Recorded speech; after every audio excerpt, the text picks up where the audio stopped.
Les agradezco de todo corazón, de verdad, el que estén presentes, el que me regalen un poco de su tiempo para escuchar un poco de mi historia y también para apoyarme a poder volver a caminar con ayuda de un aparato. Para los que no sepan, esta conferencia la hice para recaudar fondos para la compra de unas órtesis, que son un aparato ortopédico que me va a ayudar a caminar.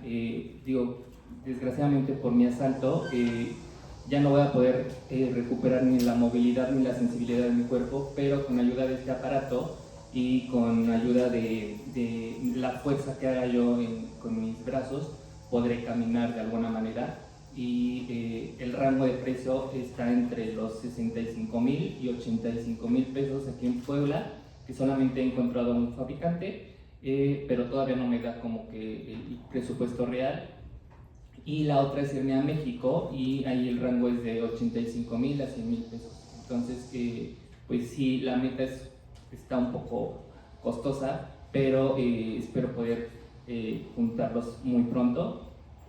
Y bueno, quiero dedicar también esta conferencia a todas las personas que me han estado apoyando desde que me pasó y que han sido ángeles en mi vida.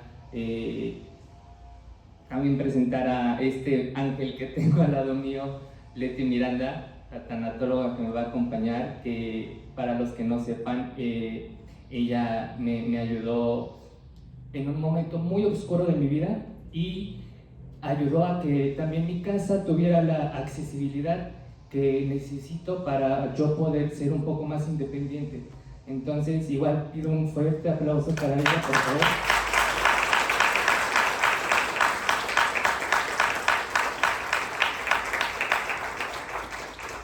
Y agradecer a todos los que han estado, a Miguel, a su papá, y sobre todo a mi familia, a mi mamá, a mis hermanos, a mis sobrinos que no me acompañan, pero que siempre han estado ahí, que han sido un brazo pujante para mí, a mi cuñado, que se ha vuelto como un hermano para mí, y a todos los que me han apoyado de alguna manera. Muchas gracias de todo corazón. Y también me decidí a hacer esta conferencia porque no imaginaba yo la magnitud muchas veces de lo que mi vida podía causar en otras personas, ¿no? Y a raíz de mi asalto tuve 3 visitas que me incitaron a hacer esta conferencia. Una de ellas fue una persona que me donó un medicamento y que me escribió una carta muy bonita que me decía: si pudiera quitarme días de mi vida y dártelos a ti, te los daría con todo corazón, porque tu vida me inspira. Y para mí fue algo muy padre escuchar eso de una persona que no me conoce. Y de ahí también fue un amigo me canalizó con una persona que había adquirido una discapacidad y que estaba con una actitud negativa. Me pidió que yo hablara con él, entonces me di a la tarea de hablar con él. La verdad yo no sabía si le iba a servir el platicar conmigo, y platiqué 4 veces con él, y después por cosas personales me desconecté un tantito de él, y hace unos días me escribió su esposa y me dijo: oiga, ya no le he hablado a mi esposo, porfa márcale, porque cuando usted le marca se pone contento y tiene otra actitud. Desde que le marcó ya sale de la casa, ya tiene más movilidad, ya tiene otra actitud. Entonces eso también me motivó mucho. Y bueno, hay otras anécdotas que podría yo contar, pero parte de eso fue lo que me motivó a hacer también esta conferencia. Se llama Mi Última Vida porque, como podrán ver ahorita, siento que he vivido muchas vidas, o he vivido muchas cosas en tan poco tiempo, que no son tan poco tiempo, ya son 34 años, pero a mí me encanta la naturaleza, y relacioné todo eso con los gatos, ¿no? Que dicen que tienen 7 vidas. Entonces espero en Dios que ya no me pase nada más, ya con lo que he vivido es suficiente. y por eso le puse mi última vida, porque quiero que esta sea mi etapa de la vida que disfrute yo más y que pueda yo ya estar en paz, ¿no? Y que diga yo, ya me dijo una amiga, ya con lo que te pasó ya pagaste todo el karma que podías haber debido. Entonces, espero que así sea. Y bueno, la tanatóloga va a estar aquí también como para apoyarme en el tema del proceso de perdonar y de todo lo que es vivir un duelo, ¿no? Yo canalicé todos mis sentimientos a través de pinturas, que también van a estar a la venta terminando la conferencia. El primer cuadro es este cuadro. Perdón que interrumpa. El primer cuadro lo tengo yo. El segundo. Ya está vendido. Este cuadro se llama Abuso Infantil, porque a los 7 años empecé a sufrir más bien abuso infantil por parte de un tío, y este cuadro para mí representa lo que los niños que somos abusados sexualmente somos, porque un niño es un ser de luz, y el dorado refleja ese ser de luz que son los niños, y las manchas rojas representan lo que hace un abusador en un niño, que es desgarrar el alma de un niño, ¿no? Y a los 7 años uno no tiene conciencia y no conoce de maldad. Entonces, lo que hace un abusador en la vida de un niño es eso, desgarrar la vida de una vida inocente y de una vida llena de luz. Pero tengo la bendición de que, a pesar de que sufrí abuso sexual durante muchos años, si ustedes me preguntan si fui un niño feliz, fui un niño muy feliz. Gracias. Porque tuve la capacidad de enfocarme en lo bonito de la vida. Y para mí lo bonito de la vida recuerdo mucho que,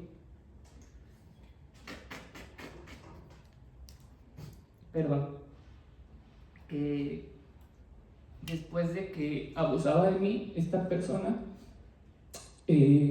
era cuando yo me iba a quedar a casa de mi abuelita, y cuando terminaba de abusar de mí, yo salía al jardín de mi abuelita porque me sentía yo con miedo, pero no sabía yo a quién recurrir, y mi refugio era su jardín, y ahí me conectaba yo con Dios, porque me sentía yo protegido por la luna, porque era como de toda la oscuridad que había, lo único que me daba luz era la luna. Entonces fui feliz por eso, porque me enfoqué en la hermosura de la luna, en la hermosura del jardín de mi abuelita, y porque mis hermanos, bueno, sobre todo con mi hermano, siempre que llegaba a mi casa, aullaba yo, le aullaba yo como lobo, porque desde chiquito me sentí como identificado mucho con la luna, me conecté mucho con la luna y con la naturaleza y con los animales.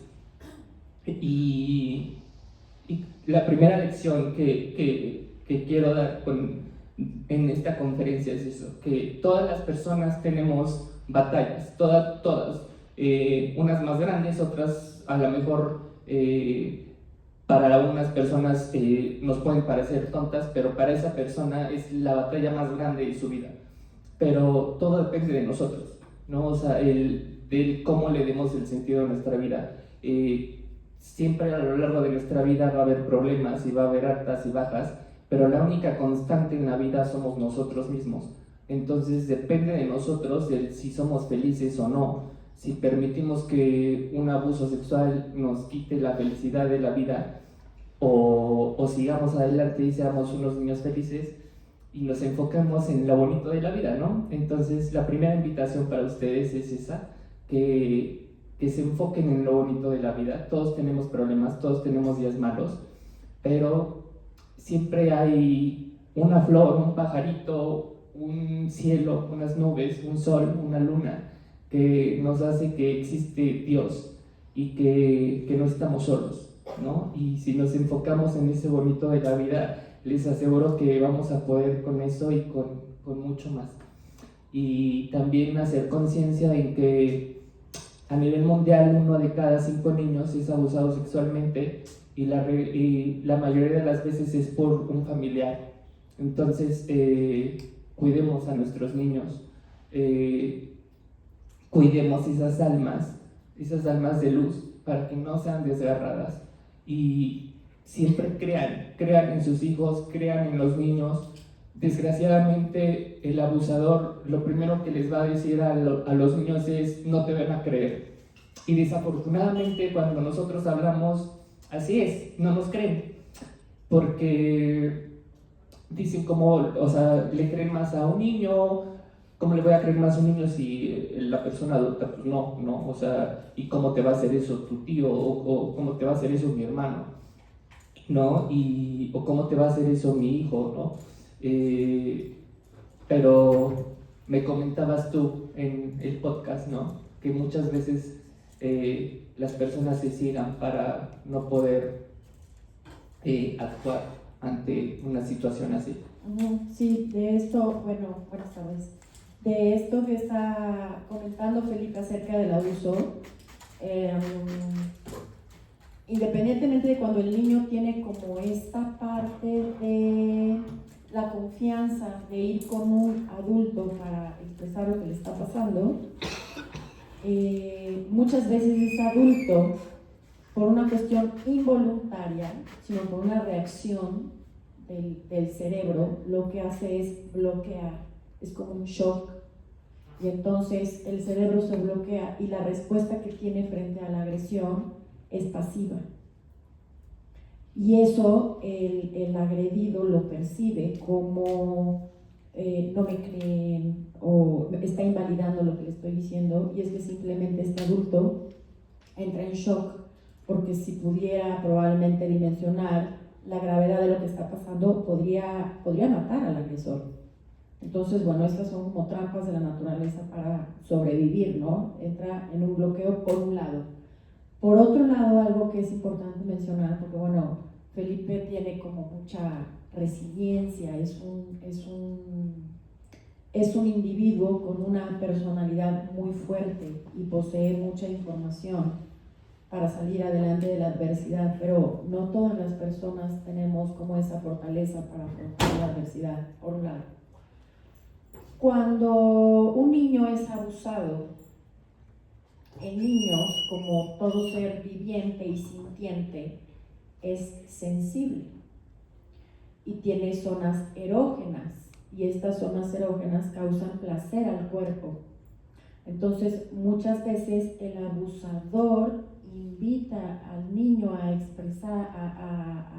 experimentar este placer, involucrando al niño en el juego, y entonces el niño, aunque está la latencia de la sospecha de que algo no está bien, el niño accede y acepta a estas conductas porque siente rico, porque el perpetrador está abusando de la inocencia para causarle placer y causar ese placer utilizándolo como objeto de placer. Entonces el niño duda en acuso o no acuso porque es algo que yo estoy decidiendo hacer. Imagínense una criatura, ¿no? Y esa es parte del abuso que más daña a los niños, el hecho de hacerlos creer y sentir que ellos fueron partícipes de el acto abusivo, como que fue un juego que yo también quise jugar, ¿no? Entonces hay que revisar como desde dónde y una cosa que un gran maestro en Cuernavaca nos dijo es que el alma siempre es intocable, siempre es pura, siempre. Al cuerpo, bueno, pues somos vulnerables, ¿no? Somos seres vivos, somos vulnerables a todo. Somos vulnerables a la voluntad de un otro que decide hacer cosas que yo no decido. Soy vulnerable porque estoy vivo, soy vulnerable porque llueve y me mojo, soy vulnerable porque hay un terremoto y se me puede caer una viga encima, soy vulnerable porque el simple hecho de estar vivo, todos somos vulnerables y todos estamos expuestos a que cosas que no dependen de nuestra voluntad nos sucedan. Sin embargo, el alma es intocable, inamovible, inalcanzable. Y es ahí que quienes tienen la fortuna, como Felipe, de estar como muy cerca de esta espiritualidad o de esta alma, que es lo que anima el cuerpo, ¿no? Es ahí desde donde nos podemos reconstruir y desde donde podemos aceptar nuestras circunstancias, porque fueron las cartas que nos tocaron y que no estaban bajo nuestro control, pero sí está bajo nuestro control el poder tener una actitud distinta frente a la adversidad, que es lo que te has dedicado a hacer a lo largo de tu vida. Entonces, bueno, pues eso quería compartir. Empezamos fuerte, ¿verdad? Y bueno, segundo cuadro es el de la pluma morada, que se llama Cáncer. Para los que me conocen también o han seguido mi historia, me detectaron cáncer hace años. Y bueno, eso fue el resultado del rencor que yo guardé, ¿no? Muchas veces el cáncer, no siempre, la mayoría de las veces el cáncer se produce por una situación de rencor o de odio que las personas guardamos.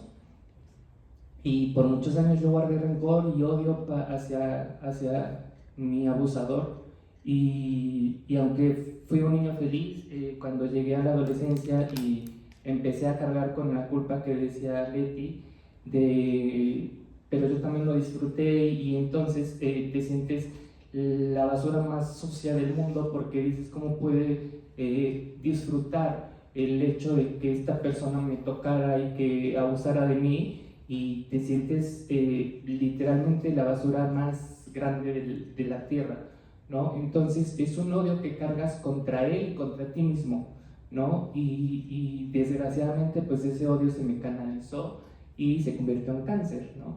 Y pinté esa pluma porque las plumas, si tú ves una pluma sola, dices que es frágil y que no, o sea, es algo frágil. Y desgraciadamente la sociedad siempre ha pintado a las personas con cáncer como muy frágiles, ¿no? En las películas, en las novelas, si tú le dices a una persona vas a tener cáncer, te imaginas una persona sufriendo, una persona sin cabello, una persona todos los días en cama, ¿no? Y mal, ¿no? A mí, por ejemplo, cuando me dijeron tienes cáncer, yo dije, o sea, lo relacioné con muerte y también con voy a estar mal y voy a ser una carga para mi familia y voy a ser, o sea, me voy a ver fatal y bueno. Y resulta que no, ¿no? O sea, volvemos a lo mismo, uno depende, me acuerdo mucho que me llevaron a un círculo de ayuda, y el círculo de ayuda, yo dije, esto no es lo mío, ¿no? Porque llegabas y todos contaban y era de, yo ayer tomé mis quimios y entonces ahorita no percibo bien los alimentos y estoy vomitando todos los días y chalala, y entonces empiezas a escuchar todas las cosas malas del cáncer, ¿no? De todos, y lejos de ayudarte, en mi caso, siento que te absorbías, ¿no? Los problemas de los demás y decías, entonces para mí no era lo que funcionaba, ¿no? Entonces literalmente me levanté de la reunión y dije, perdón, pero esto no es lo mío, si quiere ir alguien de fiesta, bienvenido. Y lo que yo le dije a mi doctor desde un principio y a mi familia fue, voy a vivir mi vida, así sea un día, una semana, un mes, voy a vivirla a mi modo, no como lo pinta la sociedad, o no como me digan los doctores, ¿no? Voy a tomar tratamiento, sí, pero nunca voy a vivir mi enfermedad. Y eso hice. Los que me conocen, algunos son vecinos, siempre, aunque andaba yo sin pelo, rapado, ¿no? Y llegué a pesar 50 kilos con el cáncer, pero estaba yo trabajando, ayudaba yo a mi familia en lo que podía, pagué mi propio tratamiento y esa pluma representa eso, el color morado es el color universal de la lucha del cáncer universal, ¿no? De todos los cánceres. Y esa pluma representa a esas personas con cáncer, que las plumas de los pájaros son el elemento más fuerte que tienen los pájaros, porque los hacen hermosos y hacen que vuelen, y aparte los hacen resistentes al agua.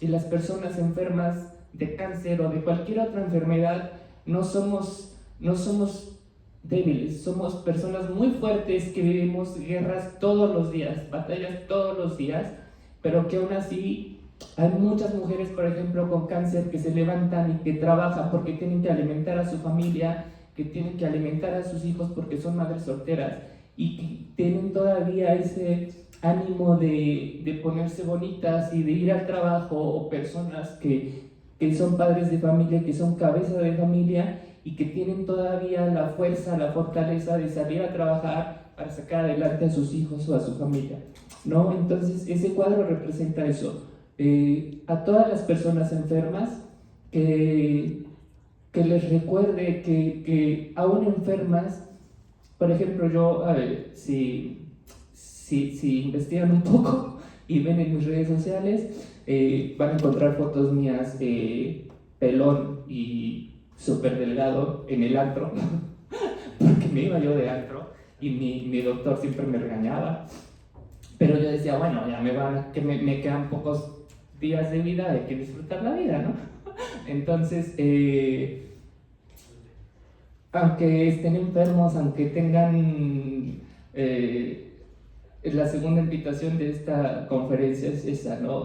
A las personas enfermas, nunca vivan una enfermedad, vivan su vida, que no les quiten esas ganas de vivir y esa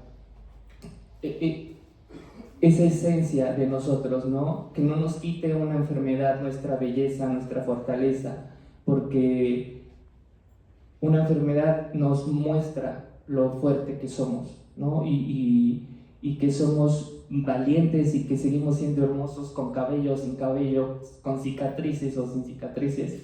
Si yo me quitara la ropa ahorita, se asustarían todos porque parezco monstruo, porque estoy cosido de todos lados, por atrás y por delante. Entonces, pero aún así me gusta mi cuerpo, para mí es lindo.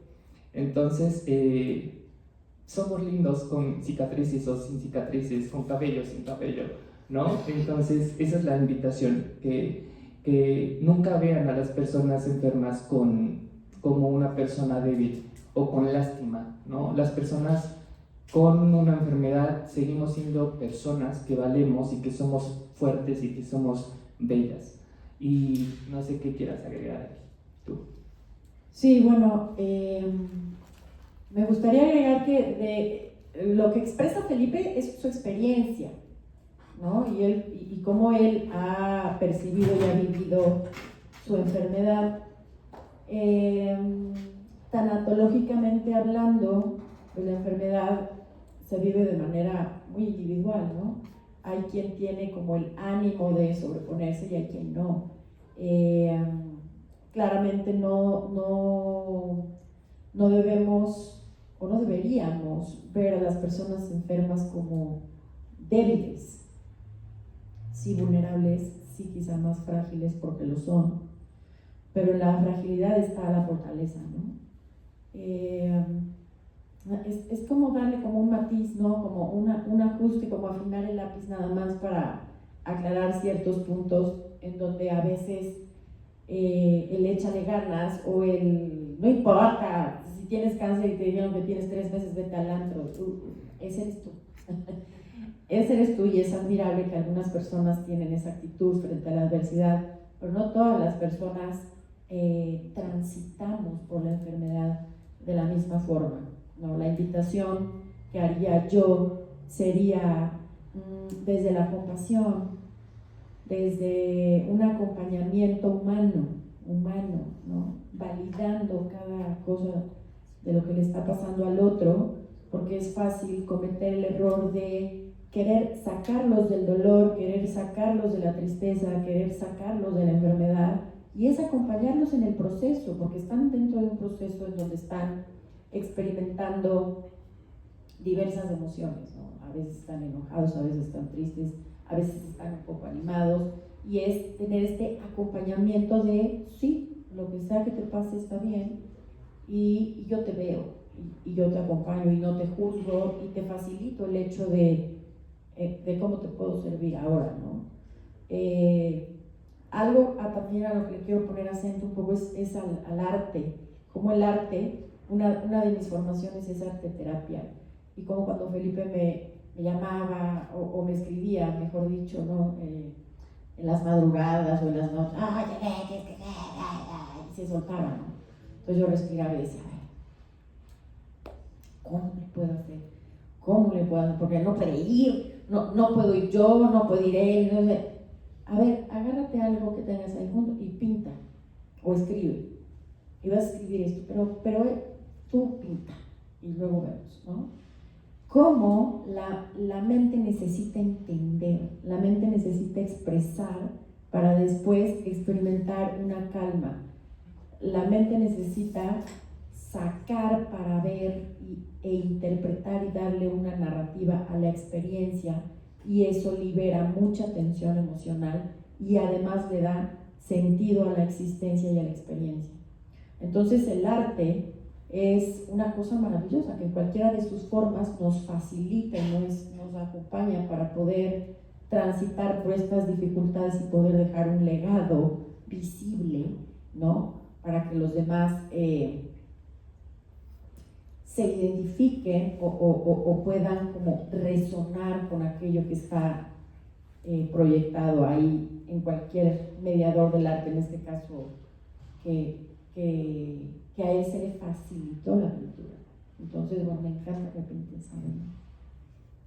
Gracias. Y bueno, el otro cuadro es este cuadro que titulé El perdón, porque después de todo el proceso del cáncer llegó la calma, como dice el dicho, ¿no? Después de la tormenta sale el sol, y me dediqué a perdonarme a mí mismo y a mi abusador.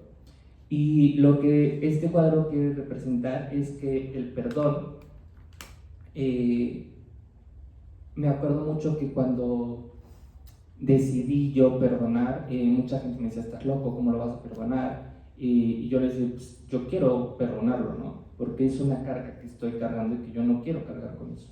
Y lo perdoné, y yo dije, estoy así bien, ¿no? Por muchos años, pero hubo una noche, que fue una noche antes de Navidad, que ya tenía yo mi discapacidad, ya vivía yo con mi discapacidad, y recuerdo mucho que estaban unos tíos míos, que están ahorita acá presentes, y estaba mi mamá, y estaban mis hermanos, y me puse a llorar de la nada, y le dije a mi mamá, quiero hablar con un padre, y se asustaron porque pensaron que ya me iba a morir, pero no, quería yo hablar con un padre porque me nació la necesidad de comunicarle a mi agresor que ya lo había perdonado. Entonces quise hablar con él y le dije, es que quiero hablarle, pero también a la vez tengo miedo. Y me dijo, es normal que tengas miedo porque un abusador es un alma que vive en la oscuridad. Entonces muchas personas, cuando viven en la oscuridad y les llevas luz, no están preparadas para recibir esa luz. Entonces tienes que estar consciente de cómo va a reaccionar esa persona. Y estuve pensando muchos días, le dije a mi hermano que me consiguiera su número, y le escribí un mensaje donde lo perdonaba, porque dije, quiero que sepa él que yo ya lo perdoné, ¿no? Porque a lo mejor él también está viviendo un proceso de sanación, y el que sepa que yo ya lo perdoné lo va a ayudar. Desgraciadamente no fue la respuesta que yo esperaba, porque yo a lo mejor esperaba un perdóname tú a mí, y no fue así. Fue como de, sí, muchas gracias, pero sé que yo ya hice mi parte, ¿no? Sé que esta flor dorada representa mi parte que yo ya hice en su vida, ¿no?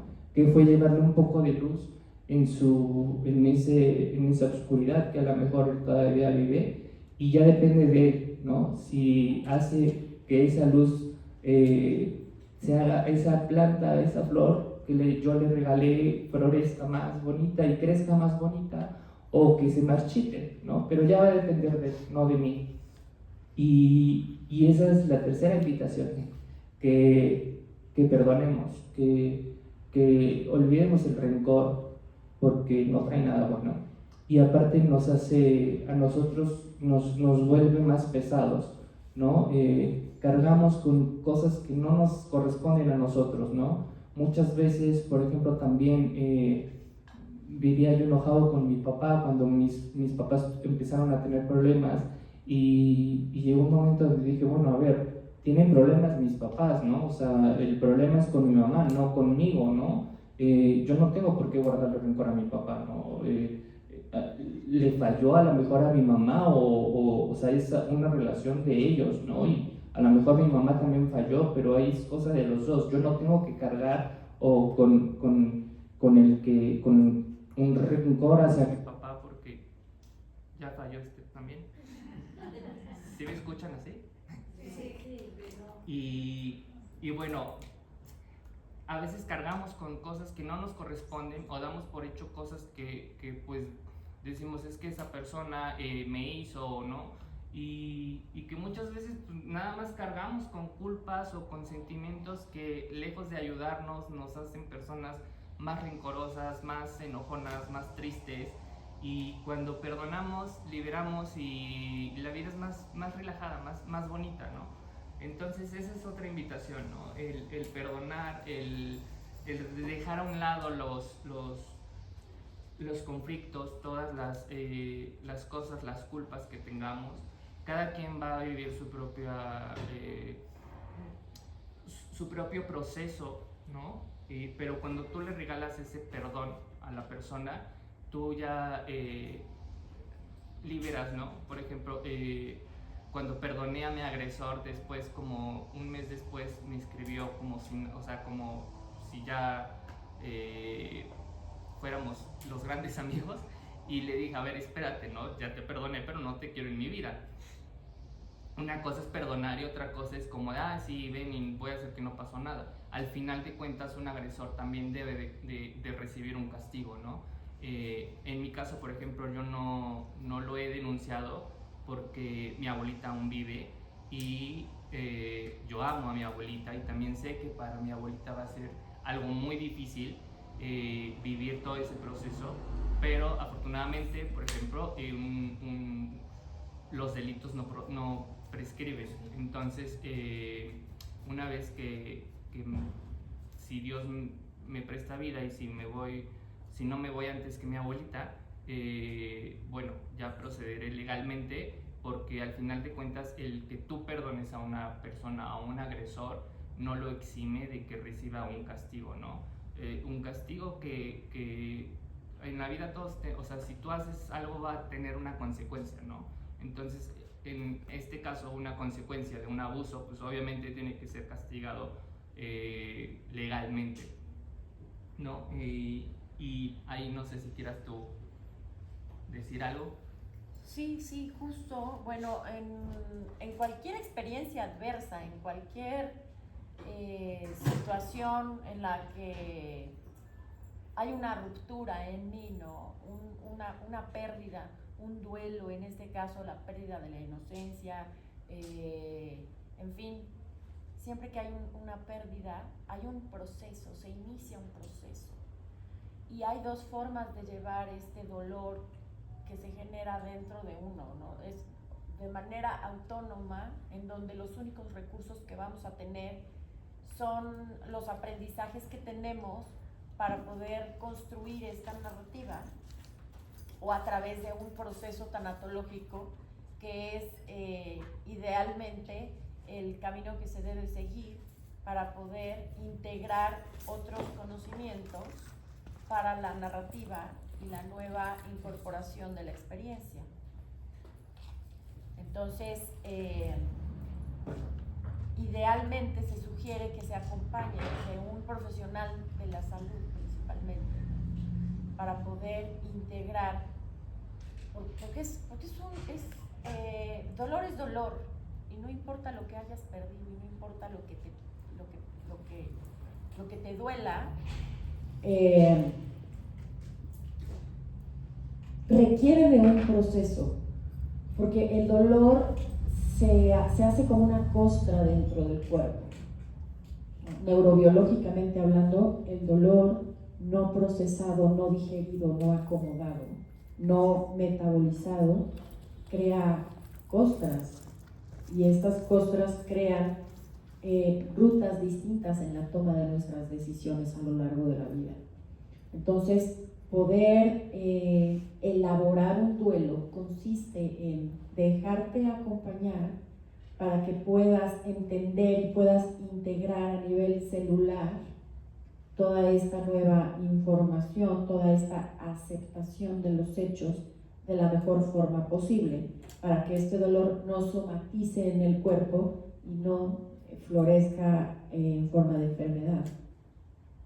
Entonces, y no importa también, o sea, si sus dolores son añejos, lo pueden trabajar tanatológicamente, pueden traer al presente eso que no se trabajó en el pasado, porque éramos ignorantes, porque no teníamos idea, porque no sabíamos a quién decirle, porque creíamos que éramos parte, porque creíamos que teníamos la culpa, porque creíamos que no había que hacer nada más que, pues es mi cruz, y pues es lo que me tocó, y pues ya borrón y cuenta nueva, y ya darle vuelta a la página, ¿no?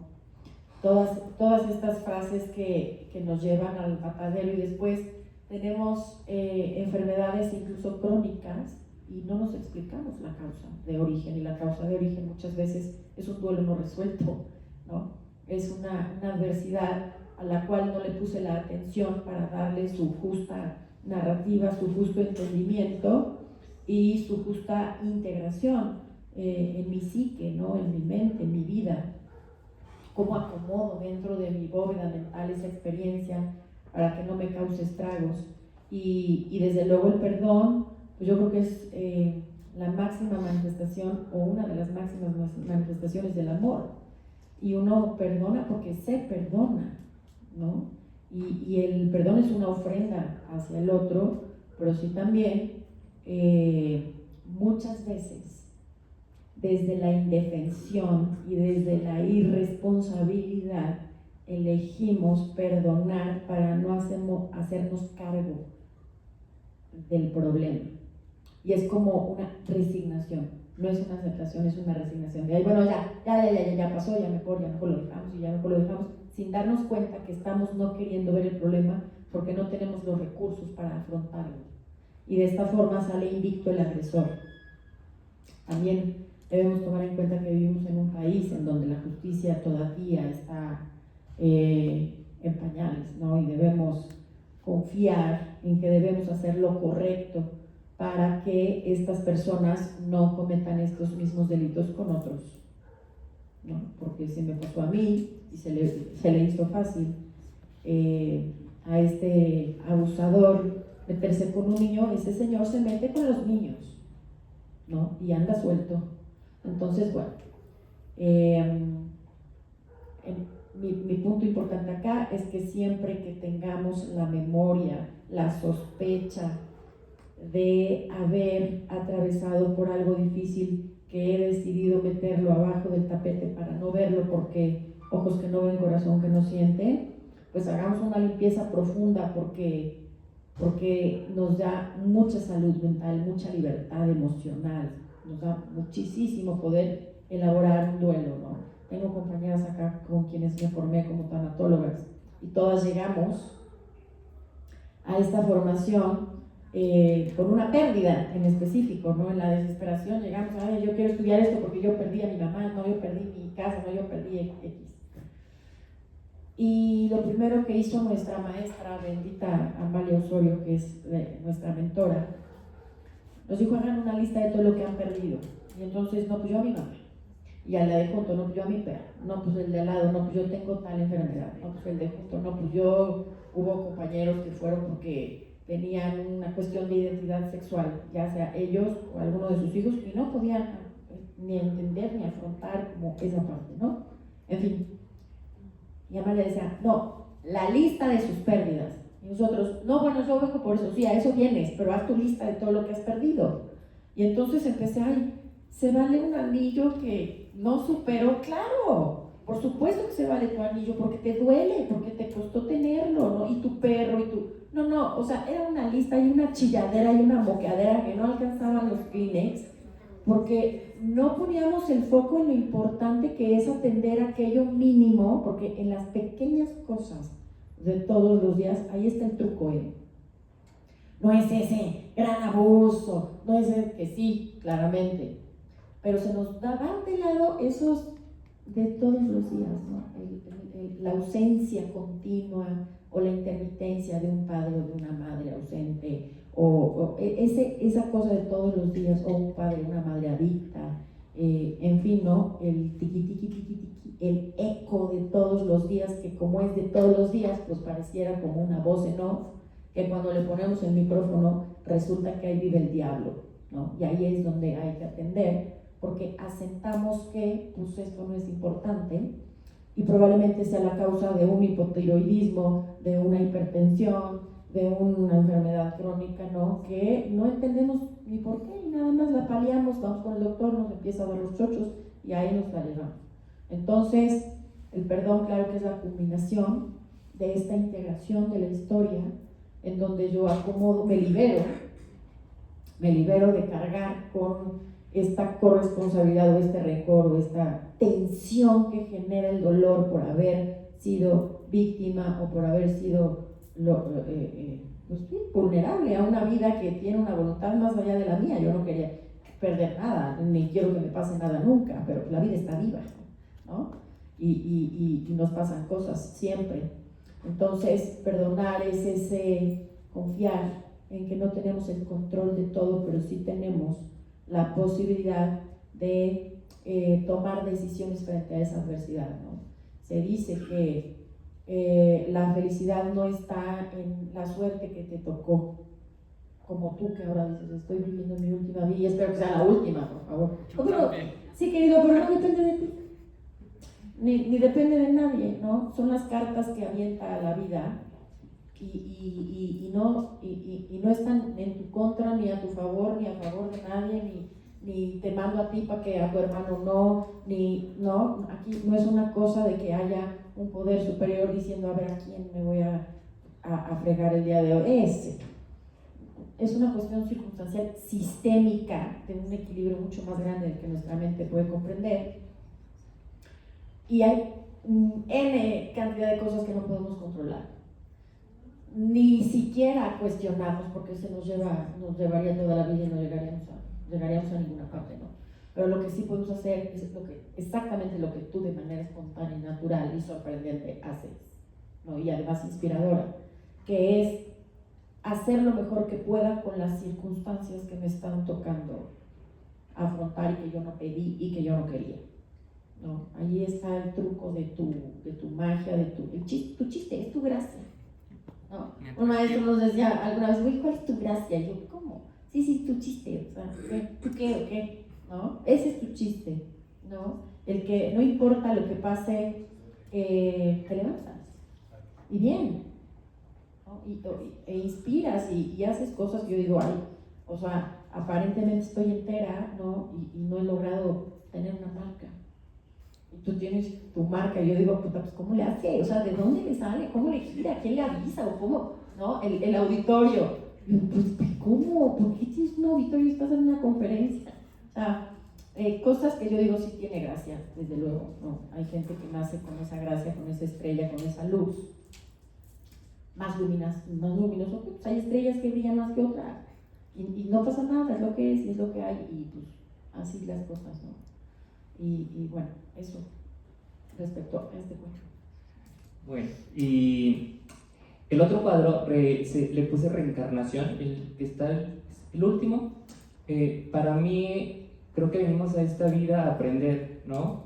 Como tú decías, hay cosas que no dependen de nosotros, bueno, nada depende de nosotros, pero nuestra alma viene a crecer, ¿no?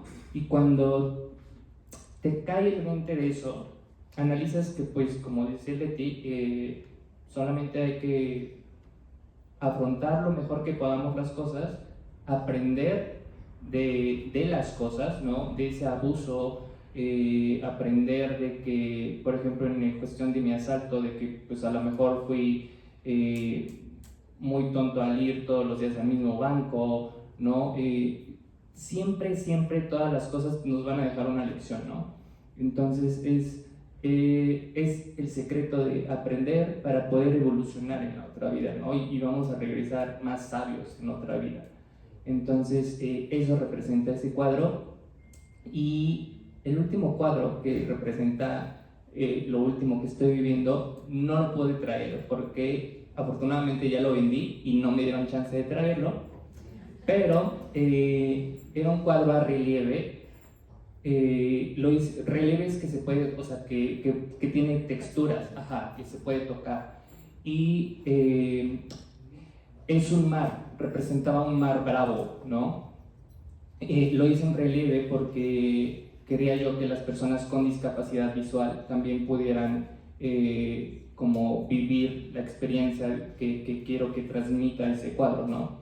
Y era un mar bravo porque para mí la discapacidad es esto, ¿no? Es un mar bravo, y lo platicaba yo, por ejemplo, con una persona que acababa de vivir todo el proceso del cáncer, y le decía yo, para mí algo peor que el cáncer es esta discapacidad. Y me decía, no, pero ¿cómo puedes decir eso? Es peor el cáncer. Y le dije, bueno, para mí sí, porque con el cáncer, cuando tenía yo ganas de mandar todos a la goma, me iba yo solo, y estaba yo solo, no en cualquier lugar. Y ahora, por más que quiera mandar a todos a la goma, llega un momento donde mi mamá me dice, ¿estás bien? ¿No? Y toca la puerta, y yo así como, mamá, quiero estar a solas. Ok, pero sí estás bien. Y yo, sí. Y pasa 2 minutos, y Felipe, ya te tomaste la pastilla, Felipe, ya te sondeaste, Felipe, y no puedo estar solo, ¿no? Entonces no puedo huir. Antes huía yo, ¿no? Ahora no puedo huir. El cáncer me daba dolor, ¿no? Ahora ni siquiera siento de acá para abajo, y ahora quisiera tener ese sentimiento, aunque sea dolor, pero sentir algo, ¿no? Daría yo gracias a Dios de sentir aunque sea dolor. Y algo que también nos hace que vivamos este mar, bueno, hice un mar bravo porque para mí un mar bravo lleno de olas, hay de dos cosas, ¿no? O te dejas hundir y te mueres ahogado, o aprendes a disfrutar de las olas y aprendes a surfear y aprendes a vivir la vida de otra manera. Y antes de estar con esta actitud, con esta discapacidad, llegó un momento donde literalmente le dije a Dios, ya estoy cansado, ya no quiero, ¿no? O sea, ya no quiero seguir, porque fue un proceso muy difícil. Ahorita, por ejemplo, está un amigo aquí también, muy querido, Armando, que te admiro porque tú viviste tu proceso de este duelo de no poder caminar muy rápido, que yo dije, wow, yo tengo 3 años y todavía estoy trabajando en eso, pero para mí fue más difícil porque primero me dijeron, ¿sabes qué? Vas a volver a caminar. Entonces yo viví 6 meses, más de 6 meses con esa idea de volver a caminar. Entonces mi duelo llegó mucho más tarde, ¿no? De mi accidente, de este asalto. Y el asalto no solamente me dejó en silla de ruedas, perdí un riñón, perdí un pulmón.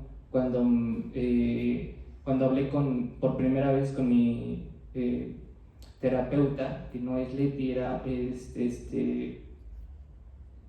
ay, ¿cómo se llama mi terapeuta, no? Nora, me decía, pero enfócate en otra cosa, disfruta, a lo mejor ya no vas a poder caminar, pero disfruta, enfócate en gozar de la comida, ¿no? Yo le decía, yo, no, pero ya no tengo un riñón y como no puedo caminar, no, o sea, me quitaron muchas cosas y entonces si como mucho me inflamo y si no como también y entonces me decía, bueno, pues entonces, no sé, tómate una copa de vino, sí, pero tengo que cuidar mi otro riñón, bueno, y me decía, ok, enfócate, fuma, ¿no? Que se agarre una adicción, y yo, Fuma mota, sí. O sea, y yo, mi pulmón está, porque otra bala dañó un pulmón, y le dije, tengo que cuidar mi pulmón bueno. Y me dijo, bueno, enfócate en el sexo. Y le dije, pero ya no siento, entonces, ¿qué me enfoco? ¿No? Y me dijo, bueno, enfócate en lo que sea, pero enfócate. Y le dije, es que es muy difícil. Y estas olas me hundieron literalmente. Perdí mucha sangre. Cuando tú me viste, ya después me dijiste, pensé que a la semana íbamos a estar velando porque me veía yo muy mal.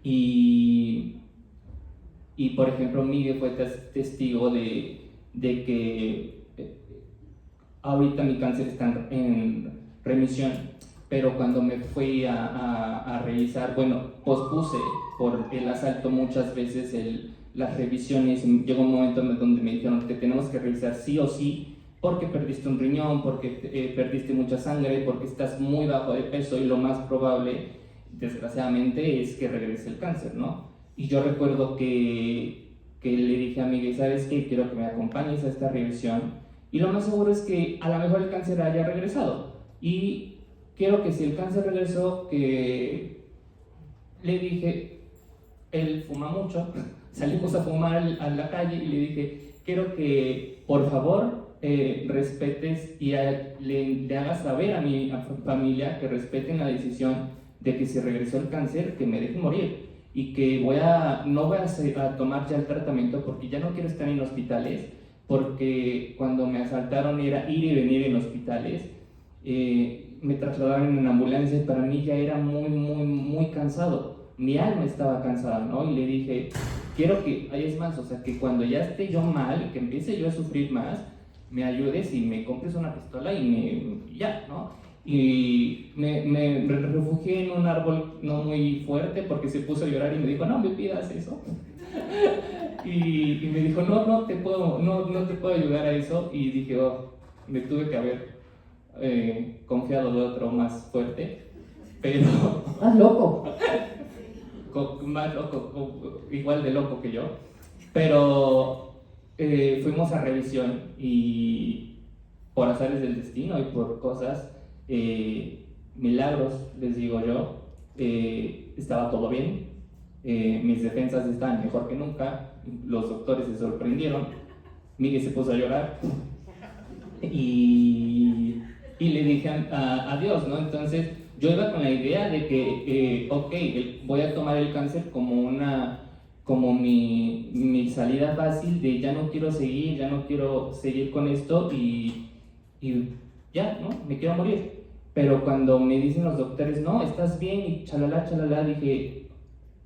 le dije a Dios, ok, ¿y qué sigue, no? Estaba yo, o sea, dejé que esas olas tan fuertes me hundieran y dije, ¿qué sigue? ¿No? Y cuando me dijo está bien, entonces dije, ok, ¿quieres que siga? Voy a seguir.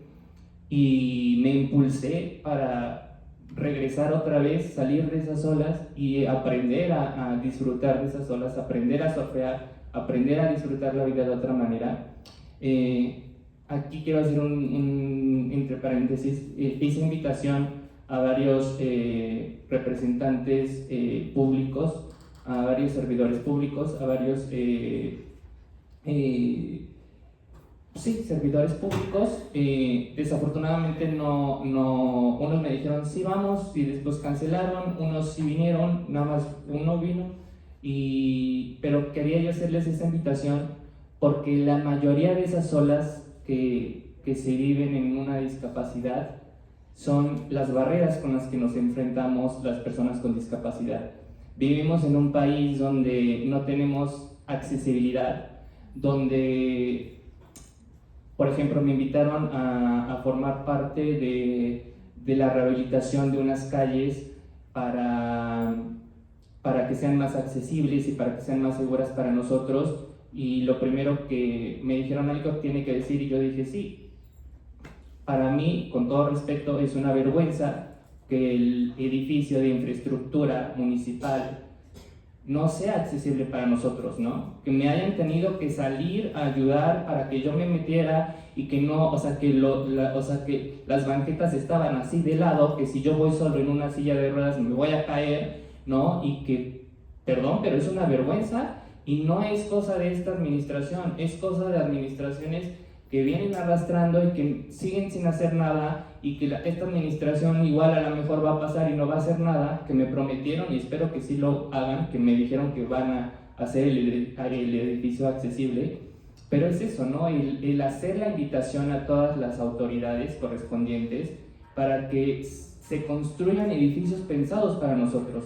Por ejemplo, en mis auditorías que tuve con mis agresores, me llevaron al edificio, se supone, más moderno de las salas de audiencias más modernas de Poder Judicial, y tampoco son accesibles para nosotros, ¿no? Ni los baños ni las rampas sirven porque no tienen la inclinación adecuada, los baños no son accesibles para mí, la sala de audiencia no es accesible. Entonces sí hice un llamado. Ya después, cuando regresé a mi segunda audiencia, me atendieron muy bien, agradezco, pero alcé la voz, ¿no? Y también comprendí ahí que Dios me dio la oportunidad de seguir vivo y de vivir con una discapacidad para alzar la voz, porque cuando tuve esta reunión con los de infraestructura, me decían muchas personas, estaba un grupo de personas con discapacidad que también invitaron, y me decían, qué gusto ver una cara nueva, porque siempre venimos los mismos,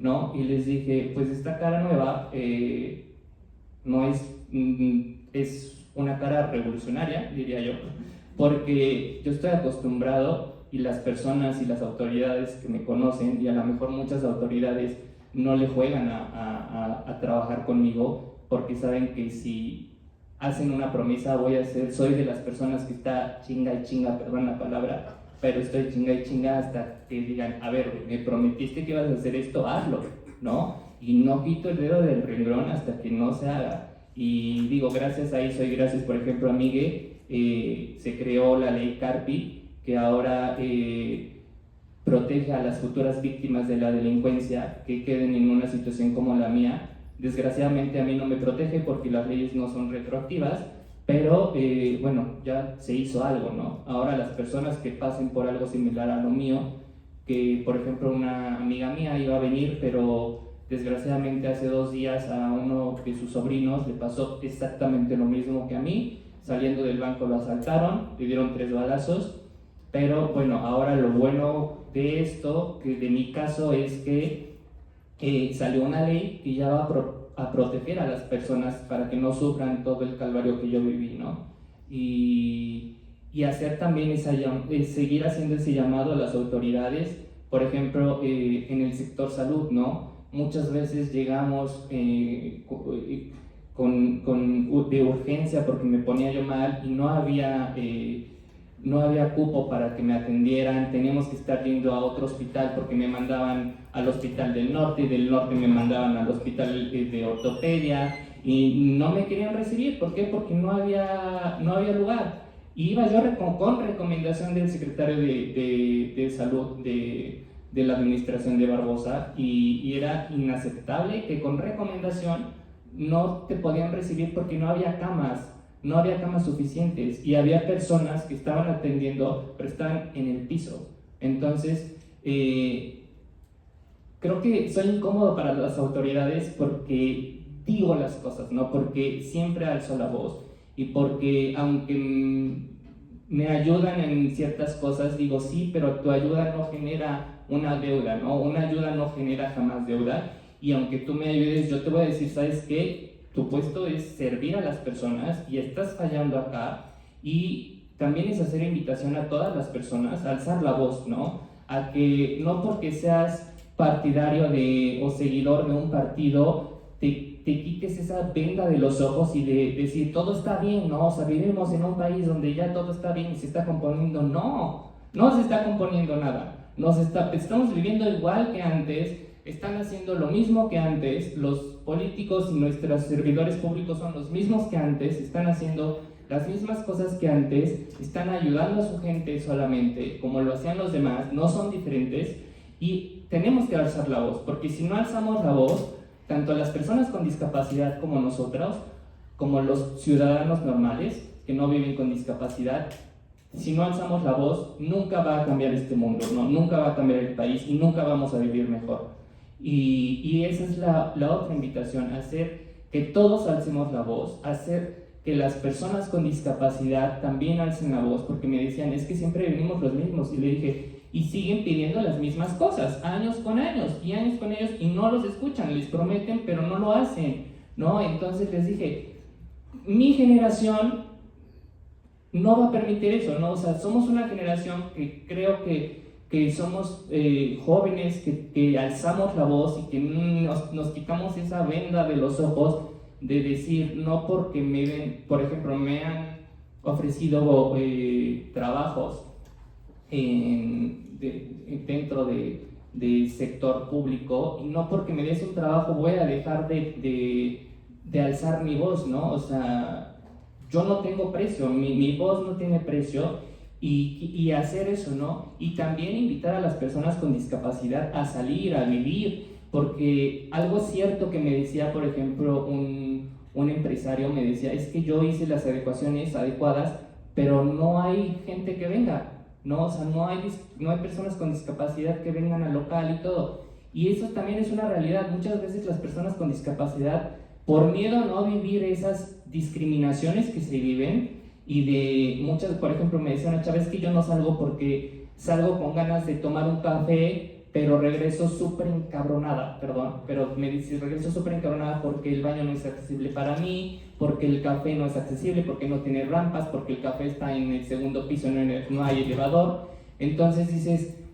sí, pero si nos encerramos y no salimos, los establecimientos, los empresarios no van a entender que tienen que cambiar, ¿no? O sea, y que tienen que hacer estas adecuaciones para nosotros. Entonces, la invitación es esa para las personas con discapacidad, que vivan, que sigan saliendo, que sigan alzando la voz, que sigamos exigiendo nuestros derechos, porque las personas con discapacidad somos personas con necesidades como cualquier otra persona, tanto físicas, emocionales como sexualmente, ¿no? Había el caso, me llegó, hice como yo mi propio círculo, donde dije, ok, yo voy a luchar por las cosas de las personas con discapacidad, y quiero que me diga cada una de las personas como qué ha sufrido, ¿no? Para ver en qué se tiene que trabajar.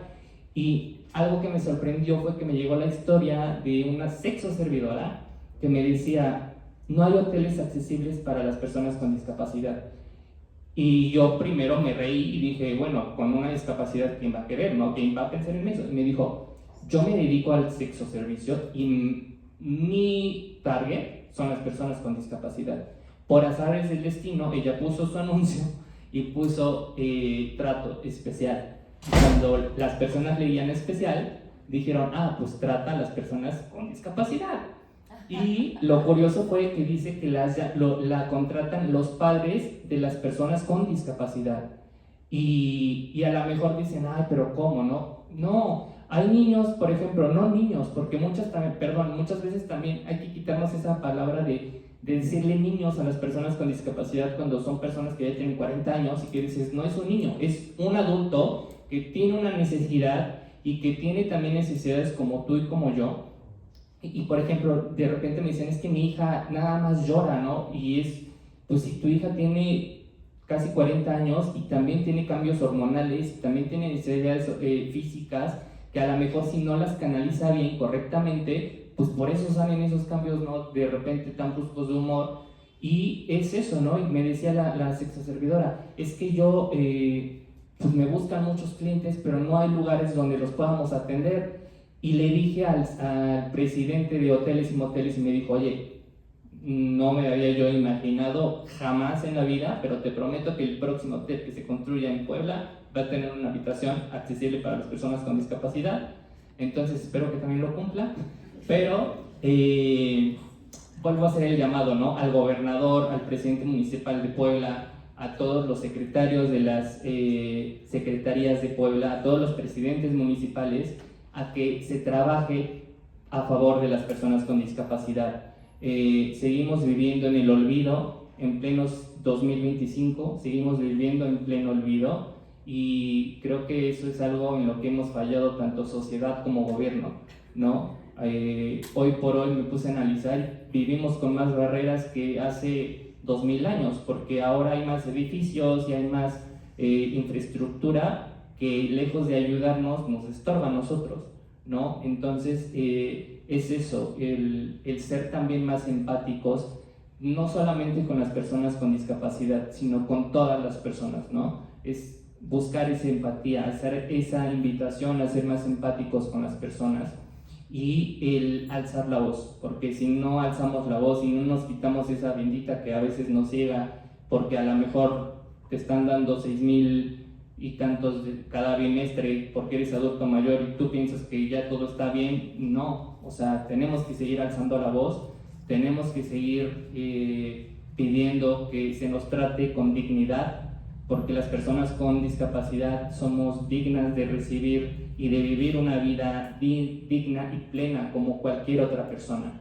¿no? Y, por ejemplo, en países europeos, la pensión para personas con discapacidad les da incluso para poder viajar. Ese es otro de mis proyectos, que Puebla sea un destino turístico accesible para las personas con discapacidad, porque en Europa las personas con discapacidad no tienen la necesidad de trabajar, porque el gobierno los mantiene muy bien, incluso tienen la posibilidad de viajar y buscan lugares accesibles para ellos porque tienen tiempo libre. Entonces, eso está maravilloso, ¿no? Me decía una señora, tú ya vives gracias al gobierno.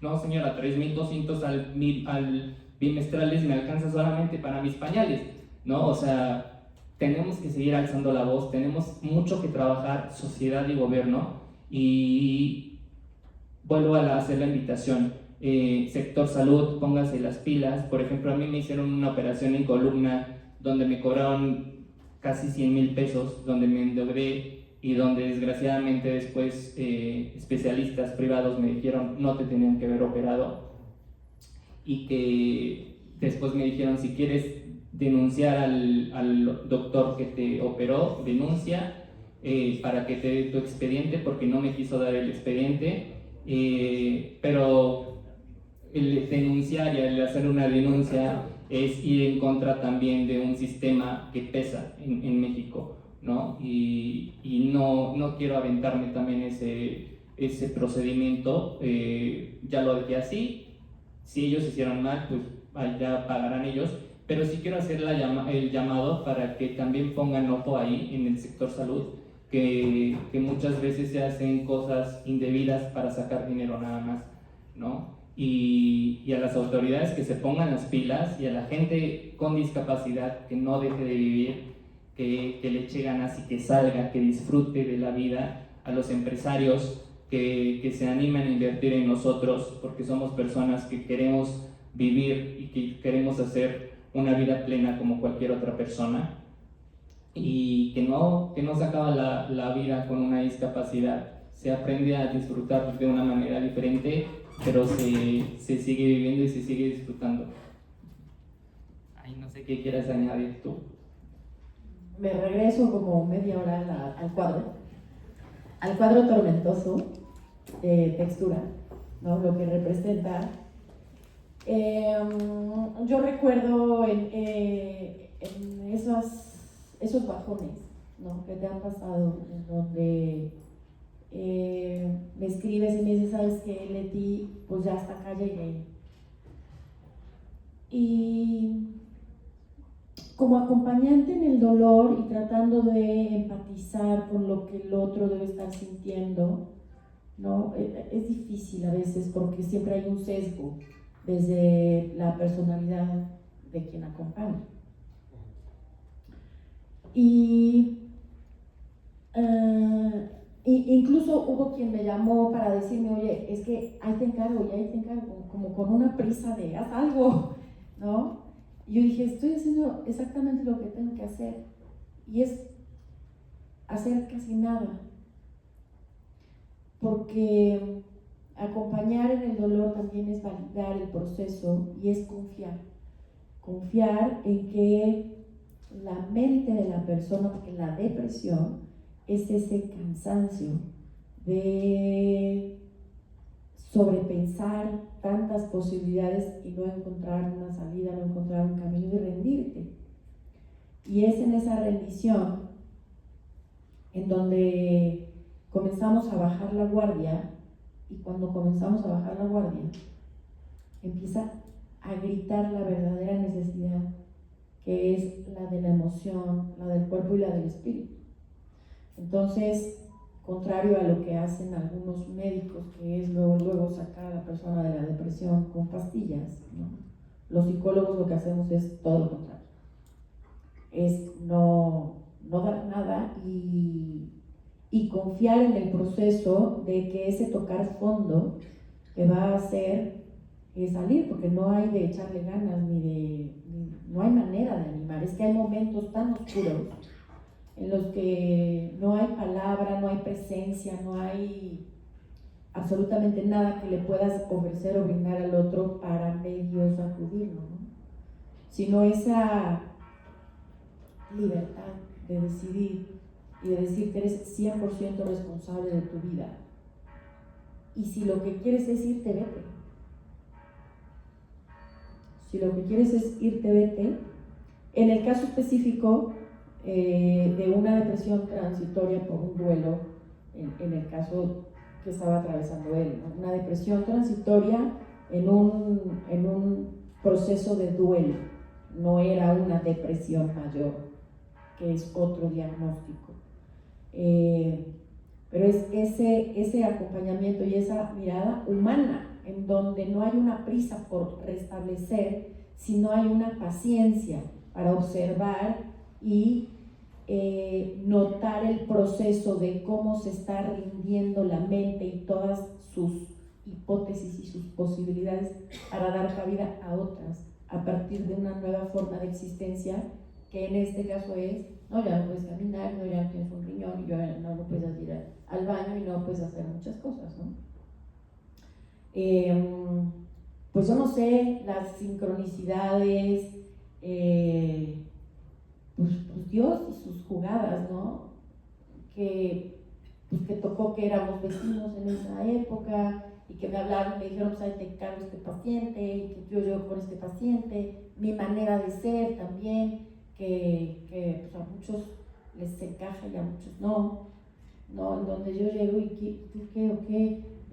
O la vez que llegué a tu casa y te dije, sáquese el conejo, ¿cómo es posible? Esto es te vas a morir, pero no por paralítico, te vas a morir por el conejo, ¿cómo es posible? O sea, mi forma de integrar lo que sea, ¿no? Como pues es lo que hay, o sea, no te voy a hablar, no soy amable en el sentido, para mí es otra forma de discriminar el decir, tú esto, no, sino, yo desde el día uno llegué con y ¿qué vas a cobrar o cómo vas a cobrar? O qué? Yo tengo órdenes de que vengo a hacer servicio social, pero sí quiero una coca fría de vidrio, por favor, ¿no? O sea, cosas que nos hacen como integrar las circunstancias de los otros sin drama, ¿no? Tengo una especialidad internacional en desdramatización. Ya la vida es trágica, ya tocamos todos los días la adversidad de una u otra forma, como para todavía echarle drama al drama y prolongar y tú, y pobrecito, y de qué. Cuando me marcaba, yo misma me sorprendía de mí siendo de alguna forma como fría a veces, ¿no? Yo decía, ay Felipe, a ver, concéntrate, agarra tu pintura, agarra esto, no, pero es que no, que alguien te lo alcance, y haz esto, y haz lo otro, no, pero es que estoy enojadísimo, rompe, ¿qué tienes a la mano? Desgárralo, rómpelo, sácalo, ¿no? Como no sé, una forma de ser que a veces dudo de que sea como tan dentro del margen de la ética profesional, pero pues es mi forma.